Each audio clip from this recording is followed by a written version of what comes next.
Surat railway station પર મુસાફરોના આરોગ્ય સાથે ચેડા થતી હોવાની ફરિયાદો વચ્ચે પશ્ચિમ રેલવે દ્વારા કડક કાર્યવાહી કરવામાં આવી છે।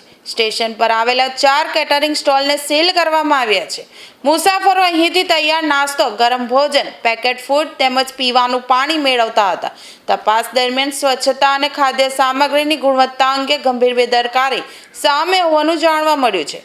મુસાફરોને આપવામાં આવતી ખાદ્ય સામગ્રી આરોગ્ય માટે જોખમી ન બને તે માટે રેલવે તંત્ર દ્વારા કાર્યવાહી હાથ ધરવામાં આવી છે।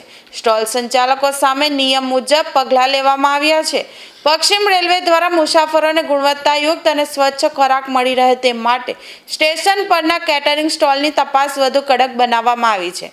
કાર્યવાહીને પગલે અન્ય સ્ટોલ સંચાલકોમાં પણ ફફડાટ જોવા મળ્યો છે। કલ્પેશ બારોટ, પૂર્વ સભ્ય જેડઆરયુસીસી વેસ્ટર્ન રેલવે।